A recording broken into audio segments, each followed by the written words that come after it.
বিসমিল্লাহির রহমানির রহিম। প্রিয় দেশবাসী, আসসালামু আলাইকুম। গত 18ই জুলাই থেকে প্রিয় বাংলাদেশ বিশ্ব থেকে বিচ্ছিন্ন। বাংলাদেশকে বিশ্ব থেকে বিচ্ছিন্ন করে দিয়ে চলছে গণহত্যা। পুলিশ, র্যাব, বিজিবি, ছাত্রলীগ, যুবলীগের সন্ত্রাসীরা নির্বিচারে চালাচ্ছে গণহত্যা। গণহত্যায় ছাত্রছাত্রী সহ এ পর্যন্ত 500-র মতন মানুষ শহীদ হয়েছেন। আহত হয়েছেন অসংখ্য অগণিত মানুষ। হতাহতের সংখ্যা প্রতিদিন বেড়ে চলেছে। বর্তমানে বাংলাদেশে প্রায় গৃহযুদ্ধ পরিস্থিতি বিরাজমান।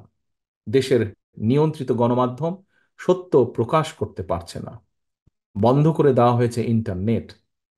এমন পরিস্থিতি বিশ্ববাসীর দৃষ্টি আকর্ষণ করে বলতে চাই, 1971 সালের মুক্তিযুদ্ধের সময় বিশ্ববাসী বাংলাদেশের স্বাধীনতাকামী জনগণের পাশে দাঁড়িয়েছিলেন। বর্তমানেও বাংলাদেশের চলমান গণহত্যা বন্ধে নিরস্ত্র জনগণের পাশে দাঁড়ানোর জন্য বিশ্ব বিবেকের কাছে জানাই উদাত্ত আহ্বান। প্রিয় দেশবাসী, শেখ হাসিনার সশস্ত্র সন্ত্রাসীদের বিরুদ্ধে নিরস্ত্র ছাত্র জনতা সর্বশক্তি দিয়ে প্রতিরোধ গড়ে তুলেছে।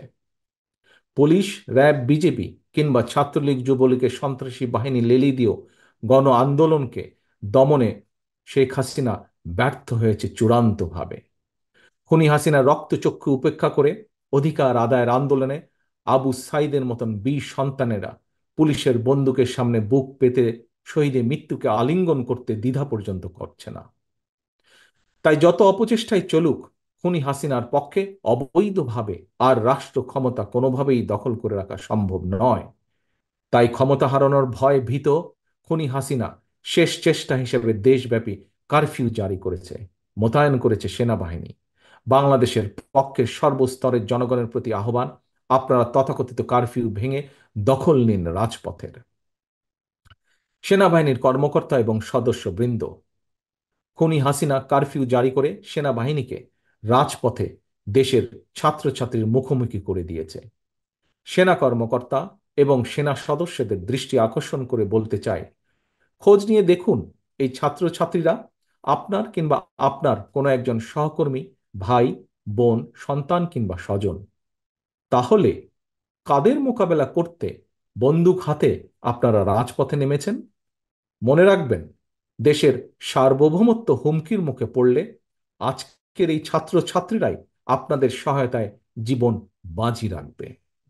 সেনা পরিবারের একজন সদস্য হিসাবে, একজন বীর মুক্তিযোদ্ধার সন্তান হিসাবে আমি আপনাদের উদ্দেশ্যে আরো বলতে চাই, দেশের গণতন্ত্রপ্রিয় জনগণ সেনাবাহিনীর কথা বলার সময় দেশপ্রেমিক শব্দটি ব্যবহার করে।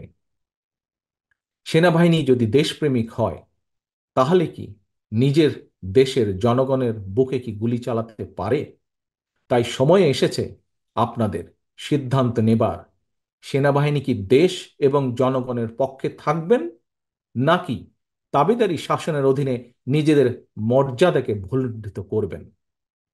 আমি আপনাদেরকে আরো একটি বিষয় স্মরণ করিয়ে দিতে চাই, সেনাবাহিনীর প্রিয় সদস্যবৃন্দ।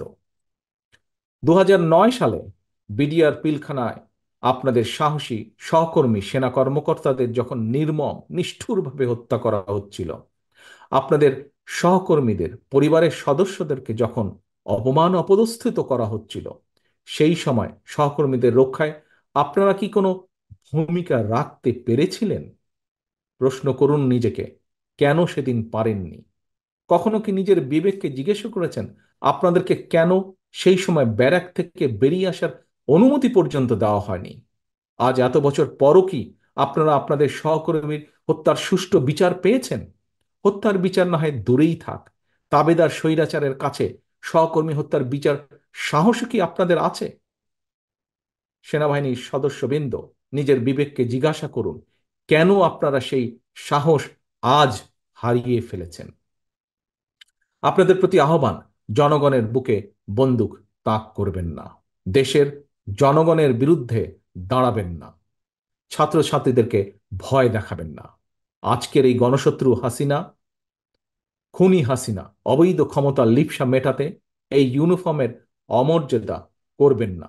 ব্যারাকে ফিরে যান, অরক্ষিত সীমান্তে সতর্ক নজর রাখুন। প্রিয় দেশবাসী, চাকরিতে কোটা সংস্কারের দাবিতে ছাত্রছাত্রীরা আন্দোলন শুরু করেছিল। ছাত্রছাত্রীদের আন্দোলন নিয়ে খুনি হাসিনা এবং সাবেক ছাত্রলীগ নেতা প্রধান বিচারপতিও উস্কানিমূলক বক্তব্য প্রদান করেছিল। আন্দোলনকারী ছাত্র জনতা তাই খুনি হাসিনা কিংবা এই প্রধান বিচারপতির আদালতকে বিশ্বাসই করে না। সুতরাং খুনি হাসিনাকে রক্ষার জন্য আদালত কি রায়, এই নিয়ে জনগণের মোটেও মাথা ব্যথা নেই।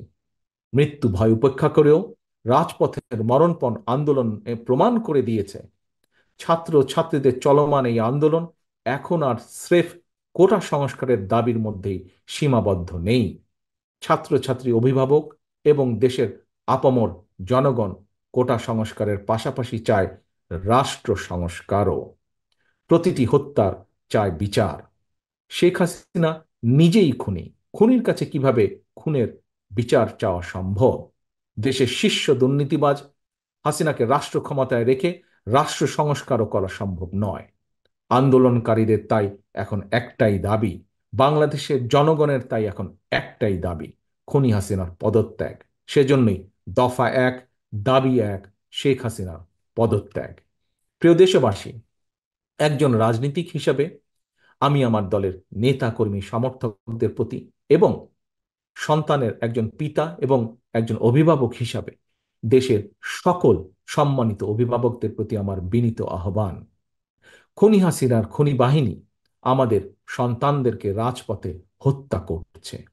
খুনি হাসিনার বন্দুকের নল থেকে আমাদের সন্তানদেরকে যদি রক্ষা করতে হয়, তাদের নিরাপদ ভবিষ্যৎ যদি নিশ্চিত করতে হয়, তাহলে সকল শ্রেণী পেশার মানুষ তথা আপামর জনগণের জন্য একটি নিরাপদ বাংলাদেশ গড়ে তুলতে হয়। খুনি হাসিনার পতনের আন্দোলনের সর্বশক্তি দিয়ে তাহলে চূড়ান্তভাবে মাঠে নামুন।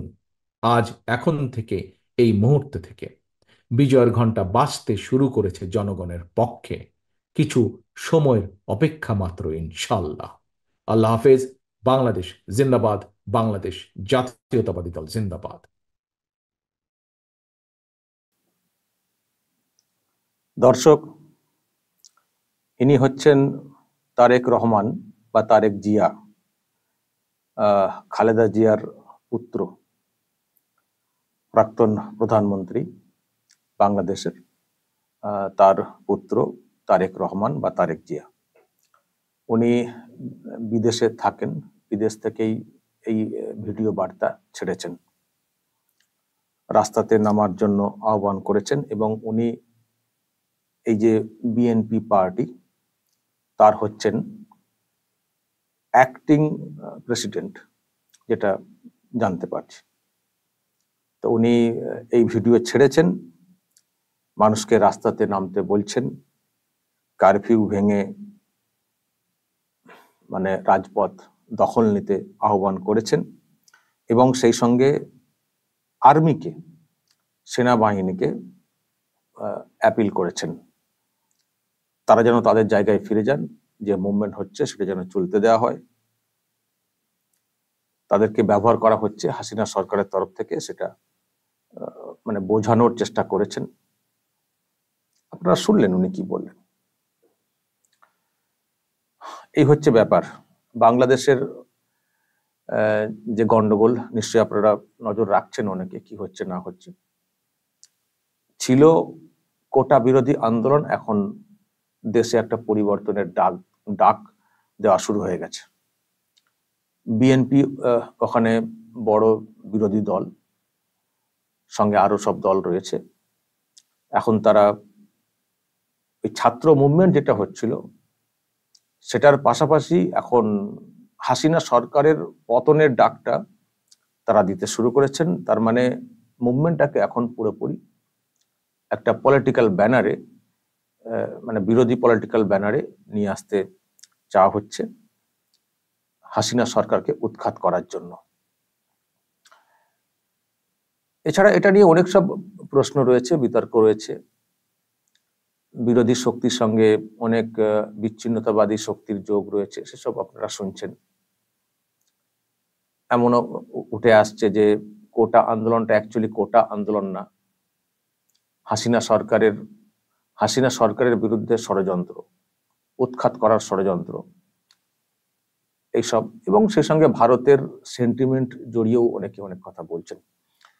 এখন দর্শক, বাংলাদেশের এটা হচ্ছে অভ্যন্তরীণ বিষয়, আমরা ততটা ভিতরে যাব না। যখন আমাদের দেশের উপরে ডিরেক্টলি কোনো সমস্যা হবে, আঘাত হবে, নিশ্চয়ই আমরা সেটা নিয়ে জোরালো আওয়াজ তুলব। কিন্তু এখন ভিতরে ঘটছে হাসিনা ভার্সেস বিএনপি বলুন, যাই বলুন, হচ্ছে। তো যা হচ্ছে জাস্ট তথ্যগত বিষয়গুলো, সেগুলো আমি আপনাদের সামনে তুলে ধরছি। আমি কিন্তু ডিটেলস কোনো সিদ্ধান্তের কথা, নিজের অভিমত প্রকাশ করা ওইভাবে করছি না। তবে কিছু কিছু ক্ষেত্রে যেগুলো আমাদের সাধারণ চোখে যেগুলো ধরা পড়ছে, যেমন কোটাতে চাকরি, এইসব ব্যাপারগুলো, মুক্তিযোদ্ধাদের কোটা রাখার নিয়ে ব্যাপারটা, সেটা নিয়ে আমি বলেছি যা বলার, আর আমি এখানে নতুন করে কিছু বলছি না। এখন মানে বাংলাদেশের পরিস্থিতি খুবই অগ্নিগর্ভ। কালকে সুপ্রিম কোর্টের অর্ডার এসছে কোটার ব্যাপারে, আপনারা নিশ্চয়ই শুনেছেন। কিন্তু তারপরেও যে পরিস্থিতি একেবারে শান্ত হয়ে গেছে তা না, থমথমে পরিবেশ। আর হাসিনা সরকার বিরাট ধরপাকড় শুরু করে দিয়েছে। বিএনপির প্রচুর লোককে নাকি গ্রেপ্তার করেছে, যেটা শুনতে পাচ্ছি।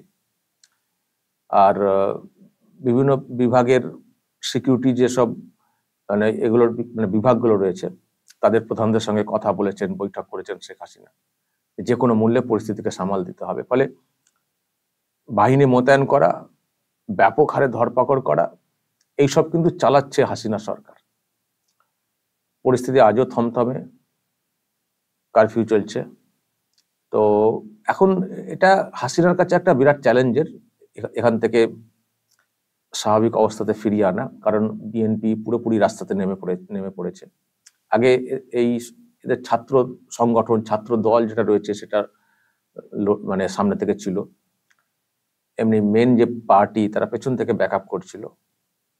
এটা যখন কোনো জায়গায় কোনো অভ্যন্তরীণ একটা কোনো গন্ডগোল হয়, তখন পলিটিক্যাল পার্টিগুলো সেই সুযোগটা নেওয়ার চেষ্টা করে, সেটা এখানেও হয়েছে। হাসিনা সরকার হয়তো আঁচ করতে পারেনি যে পরিস্থিতি এই দিকে চলে যায় বলে। তো এখন অনেকটাই বিসি যা একটা পরিস্থিতি, এটাকে সামলানোটাও খুব চ্যালেঞ্জের। কিন্তু যেভাবে ধরপাকড় ইত্যাদি চলছে এবং প্রচুর মানুষের প্রাণ চলে গেছে, অনেক ছাত্র মারা গেছেন, তো অনেকে ফাঁদে পড়ে মারা গেছেন, হয়তো বিষয়টার মধ্যে তারা সেইভাবে যুক্ত নন, কিন্তু ফাঁদে পড়ে গেছেন। যখন কোনো অশান্তি ঘটে দেশে, গুলিগোলা চলে, তখন অনেক নিরীহ মানুষের প্রাণ চলে যায়, যারা যুক্তই নন এই বিষয়টার সঙ্গে। এখন তো হয়, তো এখানেও হয়েছে। তো এখন এই জায়গা থেকে হাসিনা ফেরত আনতে পারবেন পরিস্থিতি, নাকি তাকে ছেড়ে দিয়ে চলে যেতে হবে, সেটা দেখতে হবে। আজকালের মধ্যে একটা মানে পরিষ্কার হয়ে যাবে। আজকাল এই দুটো দিন খুব ভাইটাল। যদি আজকালকে সামাল দেওয়া যায়, একটু যদি কন্ট্রোলে আনতে পারেন হাসিনা, তাহলে হয়তো পরিস্থিতি আবারও ওই যে মুভমেন্টটা চলছিল, সেটা হয়তো চাপা দেওয়া যাবে। আজকালটা সব থেকে বেশি ভাইটাল। তো দেখা যাক কতটা কি নিয়ন্ত্রণে আনতে পারে। থমথমে পরিবেশ, যেটা জানতে পারছি। আর ওদিক থেকে তো আহ্বান করা হচ্ছে রাস্তাতে নামার, এবং মানে সেনাবাহিনীকে অ্যাপিল করা হচ্ছে। আর এইসব এলাকায় কি হয়, সেনাবাহিনী মানে পরিস্থিতি বেগতিক দেখলে সেনাবাহিনী দখল করে নেয়, মানে কন্ট্রোলে নিয়ে নেওয়ার পরে তারপর আবার পরবর্তী সময়ে ভোট হয়, ইত্যাদি হয়, তারপরে পরিবর্তন আসে। তো এখনো হাসিনাই কন্ট্রোলে রেখেছেন, এখনো সেনাবাহিনীর অধীনে চলে যাওয়া সেটা হয়নি। তো যেটা বলছিলাম, এই সামনের দুটো দিন ভাইটাল। যদি পরিস্থিতি আরো বাড়তে থাকে, তাহলে তো হাসিনাকে ছেড়ে চলে যেতে হবে। আর যদি হাসিনা এই দুটো দিন কন্ট্রোল করে নিতে পারেন, তাহলে আর মানে মুভমেন্টটা ততটা আর গড়াবে না, ততটা গড়াবে না। সুতরাং আমরা সবাই তাকিয়ে রয়েছি, মানে কোন দিকে যাচ্ছে পরিস্থিতি। কারণ আমরা তাকিয়ে থাকতে হচ্ছে আমাদের এই জন্য, কারণ পাশে যেহেতু আমাদের দেশ, তার আঁচ না আবার এদিকে কিছু পড়ে যায়। ওদের নিজেদের মধ্যে হচ্ছে, ওদের ব্যাপার নিজেরা ঠিক করবেন, কিন্তু আঁচ এসে পড়লে সেটা আমাদের দেশের ক্ষতি। সেই জন্য নজর অবশ্যই আমাদের দেশের যারা দায়িত্বে রয়েছেন, তারা নিশ্চয়ই নজর রাখছেন। আর আমরা পার্শ্ববর্তী জায়গাতে রয়েছি বলে, মানে ভৌগোলিক অবস্থান হেতু আমাদের একটা উদ্বেগ আছে, সেই জন্য হয়তো বাড়তি নজর। তো কি হচ্ছে না হচ্ছে আমি আপনাদেরকে টাইম টু টাইম আপডেট দিয়ে যাচ্ছি কে কি বলছেন, কারণ এগুলো শুনলেও আপনাদের মনে একটা ধারণা তৈরি হবে কি হচ্ছে, পরিস্থিতি কোন দিকে যাচ্ছে। তো সেই জন্য যা খবর পাবো আপনাদের সামনে আমি দিতে দিতে যাব। আর নিজেদের মধ্যে বিতর্কে জড়াবেন না, ওই দেশের অভ্যন্তরীণ বিষয়, আমরা শুধু দেখব কি হচ্ছে। এখন এই মুহূর্তে দর্শক, ফালতু ওইটা নিয়ে নিজেদের মধ্যে তর্কাতর্কি মতবিরোধ করে নিজেদের মধ্যে অশান্তি পাকাবো, লোকের ঝগড়ার মানে পাড়ার ঝগড়া নিজেদের বাড়িতে টেনে আনবো, এটা যেন না করি। সেই বিষয়ে আমরা যেন সবাই সতর্ক থাকি। দর্শক বলবেন যা বলার কমেন্ট বক্সে, নজর রাখবেন আরামবাগ টিভিতে।